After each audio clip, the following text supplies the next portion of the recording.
Good morning, kiddos. This is one of my favorite stories, The Polar Express.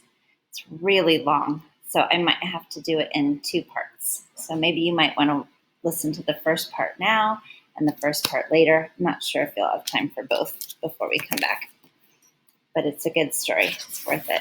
Have you heard it before? At our house, we've heard it many, many, many times. We can't get enough.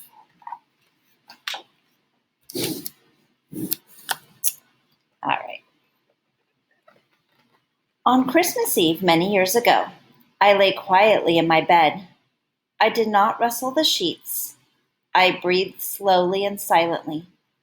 I was listening for a sound a friend had told me I'd never hear, the ringing bells of Santa's sleigh. There is no Santa, my friend had insisted, but I knew he was wrong. Late that night I did hear sounds, though not of ringing bells. From outside came the sounds of hissing steam and squeaking metal. I looked through my window and saw a train standing perfectly still in front of my house.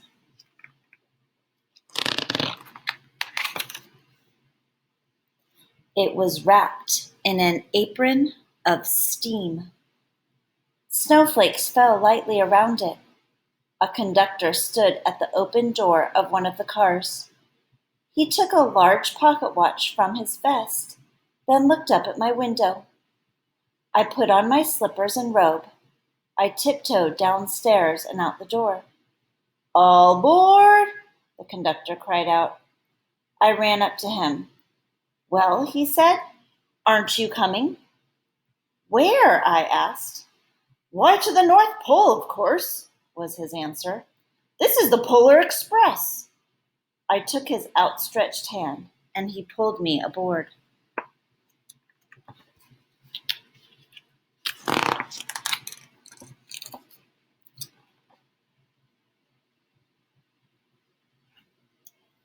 The train was filled with other children, all in their pajamas and nightgowns. We sang Christmas carols and ate candies with nougat centers as white as snow. We drank hot cocoa as thick and rich as melted chocolate bars. Outside, the lights of towns and villages flickered in the distance as the Polar Express raced northward.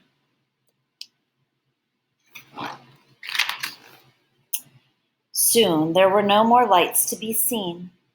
We traveled through cold, dark forests where lean wolves roamed and white-tailed rabbits hid from our train as it thundered through the quiet wilderness. Can you see the train? We climbed mountains so high it seemed as if we would scrape the moon. But the Polar Express never slowed down. Faster and faster we ran along, rolling over peaks and through valleys like a car on a roller coaster. Do you see it climbing up the hill, chugging? It is one tall mountain.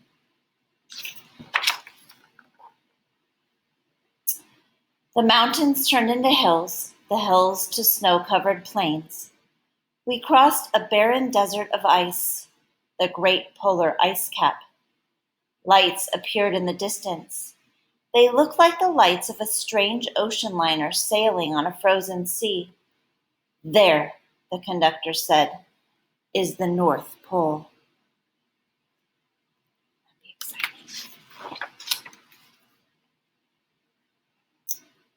The North Pole. It was a huge city standing alone at the top of the world, filled with factories where every Christmas toy was made. At first, we saw no elves. "They are gathering at the center of the city," the conductor told us. "That is where Santa will give the first gift of Christmas." "Who receives the first gift?" we all asked. The conductor answered, "He will choose one of you."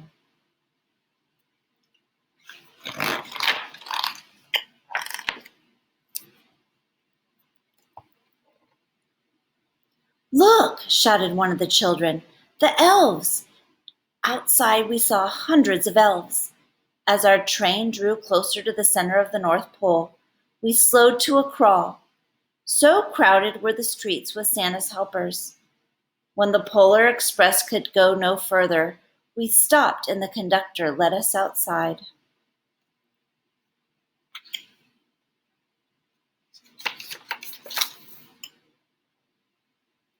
We pressed through the crowd to the edge of a large open circle.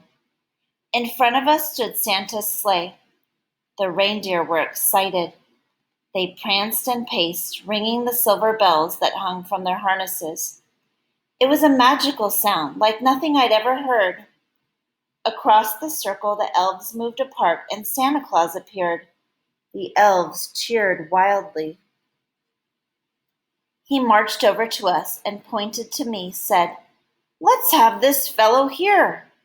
He jumped onto his sleigh. The conductor handed me up. I sat on Santa's knee and he asked, "Now, what would you like for Christmas?"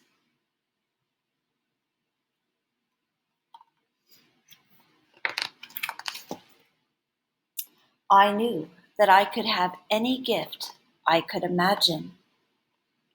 But the thing I wanted most for Christmas was not inside Santa's giant bag.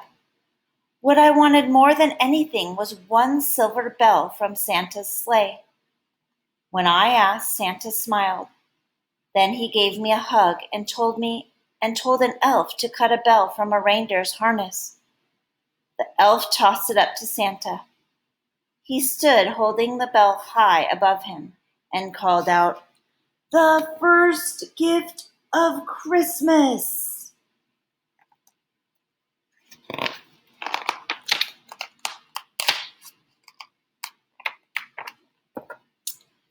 A clock struck midnight as the elves roared their approval.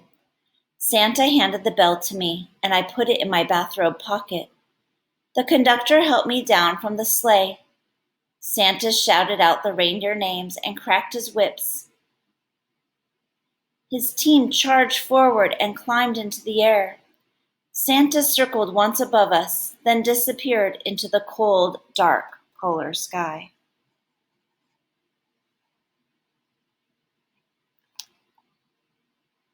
Millie, no, get down. Get Millie. It's my cat.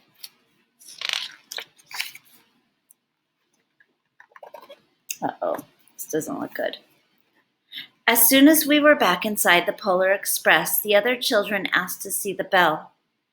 I reached into my pocket, but the only thing I felt was a hole. I had lost the silver bell from Santa Claus's sleigh. "Let's hurry outside and look for it," one of the children said. But the train gave a sudden lurch and started moving. We were on our way home. It's pretty sad.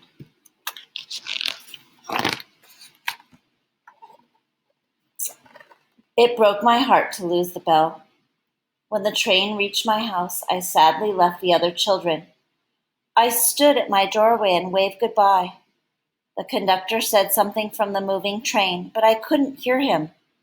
"What?" I yelled out. He cupped his hands around his mouth. "Merry Christmas!" he shouted.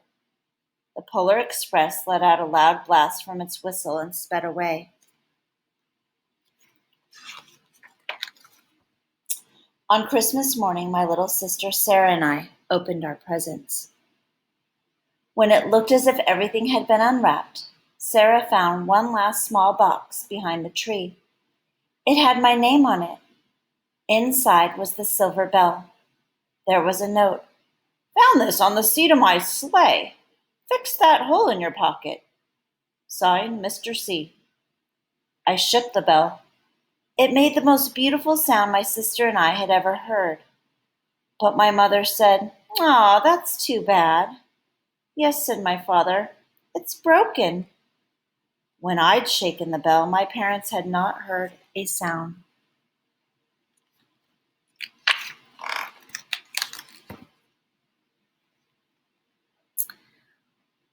At one time, most of my friends could hear the bell. But as years passed, it fell silent for all of them. Even Sarah found one Christmas that she could no longer hear its sweet sound. Though I've grown old, The bell still rings for me, as it does for all who truly believe.